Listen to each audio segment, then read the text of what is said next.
What is up, YouTube? It is Docky or Docky Style Gaming, and I am back at it again with another Godfall video for you all today. And in this video, I am bringing you another build video for another Valor plate that I have been meaning to level up for a while and build for a while, and that's going to be the Mesa Valor plate. This build is going to be all about her poison stacks, her poison damage, and crowd control for days. It's all about being the best supportive Valor plate that she can be, while also doing some pretty decent amount of boss damage as well. But without wasting any more of y'all's time, let's actually hop straight into this video and straight into this build. Now, first, before I get right into Mesa, I do want to go back and cover my Hinterclaw build because I got a lot of comments in my last video asking about the crit chance and crit damage and things like that. Now, typically I don't show it off because there's multiple different variables that can attribute to different crit chance and crit damage numbers, depending on the rolls of the weapons you get, the augments you have,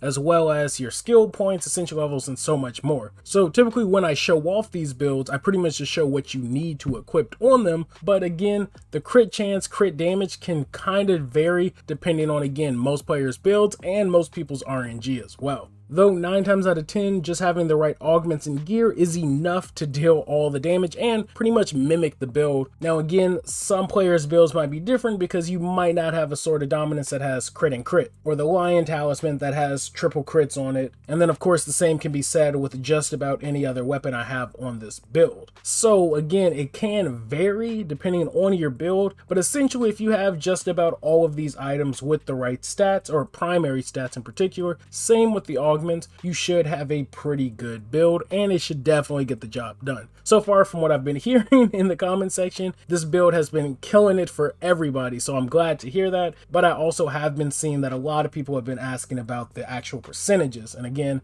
I didn't show it just because it can vary too much, and my ascension level might be higher than some other players' ascension levels, and my rolls and my gear might be better than other people's as well. So there it is for those who are wanting to know about it, but again, it can vary via your build. But now that I got that out of the way, let's hop into the actual build for this video, and that is Mesa. Now, funnily enough, going into this build, I was essentially just trying to deal as much poison damage as possible and spread it as much as possible. I wasn't originally building Mesa to even be a damage Valor plate. I was kind of hoping that she would just be a super useful and essential support crowd control Valor plate in game, which she definitely is, but surprisingly, she's able to deal a lot of damage as well. So for starters, her primary weapon that I have on her right now is the Sword of Dominance. Now it has Gradient Blessing of Luck whenever you inflict an ailment, which you can pretty much be able to do non-stop with this build because she inflicts poison. And then it also has plus shield charge whenever you perform a crit hit. Well, my crit hit on this build is a little over 50%, so it isn't too hard to proc that every time.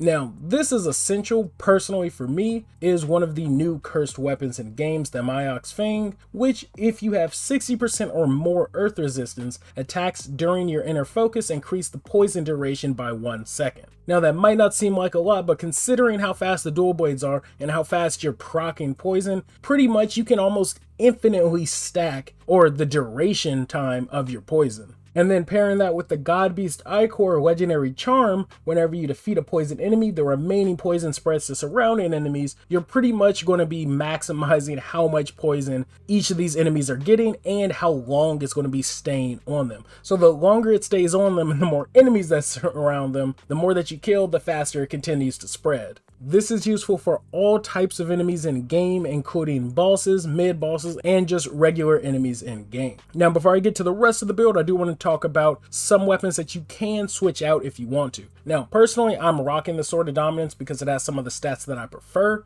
but if you want to, especially for some additional earth or poison damage, you can use the Mountain-Born Breaker Hammer, which is Mesa's kind of signature weapon, and then there's also the Twin Omens Legendary Hammer as well, which is another pretty good one to use. Now, originally that was going to be my setup, was going to be hammers and these dual blades, but something about long swords, and especially the one I got currently with all this extra crit, I just had to use on this build, and being able to proc my weapon technique a lot and deal fast damage also goes hand in hand with this build, and I'll explain a bit why later. Now for the amulet, I have the Mark of the Duelist, which is honestly just add a bit of extra survivability to your build. Now, slowly after I continued to tinker with it, it kind of still somewhat became a bit of a tankier Valor plate while also still dealing really good crowd control. But essentially, Mark of the Duelist is just for that. Again, since my crits are a little over 50%, being able to perform a crit hit and gain health is very easy with this build. Next, when we come to the rings, this one, in my opinion, is pretty essential, plus polarity attack charge speed if you have more might than any other attribute.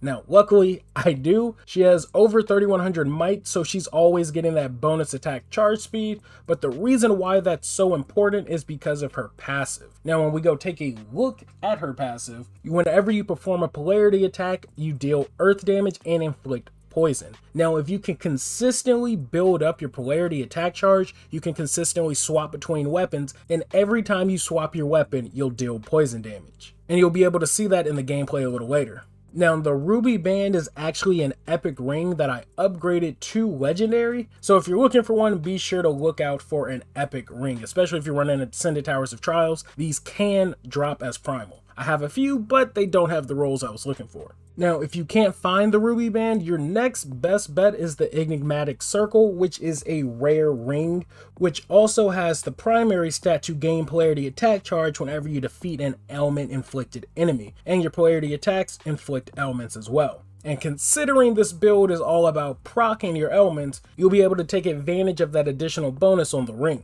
Now, when it comes to the second ring, I am rocking the Eye of the Dragon. Whenever you defeat an element inflicted enemy, you gain overhealth and you get increased overhealth retention, and your weapon techniques inflict elements, which is also really useful for proccing non-stop poison damage. And again, with this charm, being able to defeat enemies and spread poison consistently is super ideal. Now, for the lifestone that I use is the Archon's Tear, which again, I feel like everybody uses. Now, necessarily you don't have to, but for my own personal build, I kind of like the additional crit. And when it comes to my banner, I use the Plague Pennant. Now, this actually drops as a rare banner that, again, I upgraded to legendary, which currently I clearly haven't finished leveling it up, but primarily I use it for the additional element power and additional damage for each element on an enemy, which again is insane for the amount of poison that will be procced on enemies with this build. Now, when it comes to secondary stats that you should primarily be looking for when it comes to upgrading and enchanting your gear, honestly, the best bet is going to be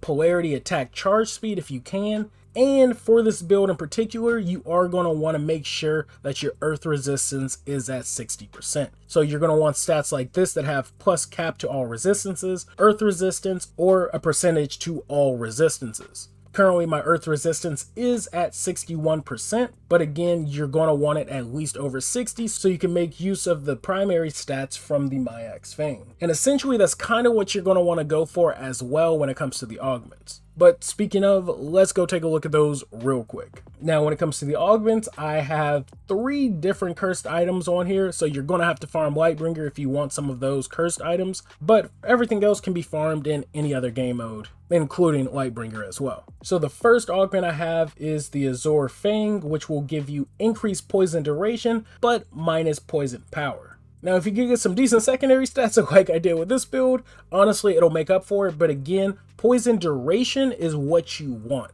The longer that you're able to leave the poison on enemies, the faster they can die, but also as long as more enemies continue to spawn in, if you kill them while they're still afflicted with poison, they'll explode, spreading that poison to any other enemies. Now next, I threw on Paradise because you gain weapon attack charge speed whenever you perform a critical hit. Again, with this build, my crit's over 50, so I can proc crits relatively simple. But also because of the gear that I have, every time you use a weapon technique, you inflict an element. And again, the more elements you're inflicting, the more damage you're dealing, the longer the damage is on, and when you kill those enemies, it'll spread that damage to nearby enemies also. So you're going to want to try and spam your weapon techniques a bit if you can. You don't necessarily have to go all out into weapon technique damage or weapon technique charge speed, but I did for this build in particular. Next is Void Shell, and again, like I said, originally I wasn't even going for damage or even super survivability with this build, but considering I was doing so much crit, I was like, I gotta throw this on, and luckily it has now made her a very tankier Valor plating game. but essentially you gain additional overhealth for every 20 might on adjacent augments. And putting it in this specific spot will let you feed off of 3 different augments. The Paradise that I have right here that has might, it'll let you get it from this augment as well that has additional might, and this Awakened augment that has might on it also. But again, this is primarily just for a bit more survivability. You'll already be healing yourself with the Mark of the Duelist, but now you'll be gaining overhealth every time you perform a crit hit as well. Now moving on to the last 3 might augments that I have, another one is a cursed item, which is the Ironheart, which will give you additional crit chance but minus rampage charge speed, which isn't that bad of a trade-off. It's actually not bad at all. The next augment is going to be Twilight Bloom. You get weapon technique damage if at least 2 of your adjacent augments are red, which in this case they are. You have your Ironheart on this side of it, and you have your focus on this side of it. And again, if you're going to be spamming your weapon techniques, it doesn't hurt to have additional weapon technique damage. Now the last one is Focus, and you gain additional overhealth whenever you perform a crit hit. Again, pretty self-explanatory, so I don't need to get too much into that. Now, when it comes to the might augments, there are also 2 substitutions that I would recommend to some players if you want to swap out your build, if you want a bit more damage but a little less survivability. And one of them is going to be Frostbite, which increases your critical hit damage during your rampage, which is a rare might augment. And then you have another rare might augment called Ruin that gains Polarity Attack Charge whenever you soul shatter an enemy. And again, Polarity Attack Charge is very useful for being able to just spam and consistently proc the poison element on enemies. So if you're missing some of the red might augments that I have on this build, those 2 are decent replacements for ones like Focus or for Ironheart. I still recommend consistently keeping Twilight Bloom on and consistently keeping on Paradise. Again, weapon technique charge speed is essential, and while you have that additional charge speed, weapon technique damage is very, very useful whenever you are proccing and killing enemies that have poison on them. Now, moving on to the last blue augment on our scale constellation, it is another cursed augment, and it is called Wild Hunt. You gain additional earth damage whenever you hit an enemy that has 8 or more poison stacks. Now, not only is this good for multiple enemies in game that are inflicted with poison, but this is also very, very good for boss fights, especially paired with the new cursed dual blades. Considering you'll be able to deal way more damage on enemies that have 8 or more stacks, paired with the dual blades that'll be able to increase the duration of it, as long as you are consistently hitting the enemy and proccing poison, you are essentially infinitely stacking poison and increasing the duration by insane amount. So you'll probably be able to melt enemies super fast. And this also applies to when enemies are procced with poison and explode to another nearby enemies, they'll be hit with another stack of poison. So even if you hit an enemy once that has 1 stack of poison, if there's another enemy that blows up next to it, it'll gain 2 stacks of poison. This applies to bosses and so much more. So if multiple enemies are exploding and dealing poison damage to other enemies or to the bosses, they're taking a whole lot more of poison damage and their life is being melted essentially. Now on to the last 2 vitality augments, I have Lion's Pride, which will let you gain overhealth whenever you defeat an enemy, which again is just for more survivability. You don't need it, but if you wanted to switch it out for a bit more damage, which I kind of actually recommend, you can throw on a Rift, which is also a rare augment that will give you increased damage for each type of element inflicted on an enemy, which again, you will consistently be proccing elements on multiple enemies, so that's increased damage as well. So if you want a bit more survivability on your Mesa, Lion's Pride is the way to go, or if you want to be able to deal a bit more damage, Rift is your next best bet. And then lastly, I have Force Barrier. And again, this may seem like it's just for a bit more survivability, but honestly, it's for being able to deal even more damage because you can't be interrupted when your overhealth is over 50. And personally, as a dual blade user, I kind of don't like to be interrupted because you have to get really up close whenever you're doing your dual blade attacks, popping inner focus and proccing poison. So I don't like to be interrupted if I can help it. So that's why I have Force Barrier on this build in particular. But if you're using some other weapons, or if you're fine with the way you play with the dual blades, you could probably switch this out for a different augment. But that's pretty much the build, so honestly the only next best thing for you to do is to see it in action. Now I took this build through all the game modes. I brought it through Lightbringer, getting it up to light level 40 plus. I brought it into the Ascended Towers of Trials, just messing around to see how far it could go, especially with the build, like I said, that wasn't intended for survivability. It still held its own, and you can still easily make it to floor 30. I took it into Dreamstones just to run some of the exalted ones to see how fast I can melt some of the bosses in game.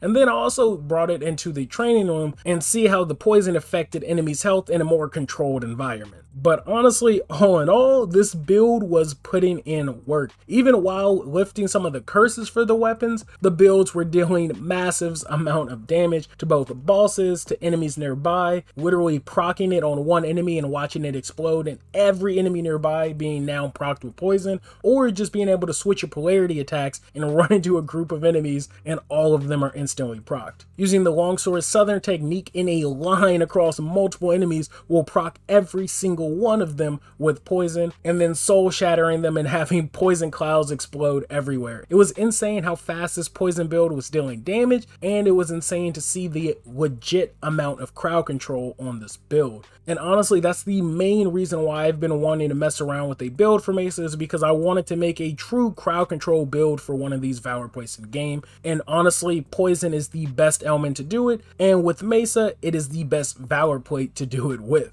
So if you're looking for a really good Valor plate for team comp and synergy, I honestly feel like this build might be the one for you. Again, not only can it deal a pretty decent amount of damage, it's killer for boss fights, but it's also really good for crowd control and demolishing multiple enemies. And paired with other teammates' elements as well, the damage can be pretty crazy, and they can also help proc your poison spread, because teammates can soul shatter and explode some of your poison enemies as well. So all in all, crowd control and boss DPS are on point with a little bit of survivability as well. This build is the way to go for Mesa players, or just those looking to jump in and play around with Mesa. But let me know in the comment section below if you are a Mesa player and if you're going to mess around with this build, and if you have messed around with it, let me know how well it's doing for you. Again, this thing is a king when it comes to crowd control, or I guess in Mesa's case, she is the queen of crowd control. But definitely let me know in the comment section below, because I am curious. Again, I've been getting a lot of feedback on the Hinterclaw build. Let me know what's the next build you guys want to see as well in the comment section below, because I'm currently always messing around with different Valor plates. I already have 2 in the pipeline,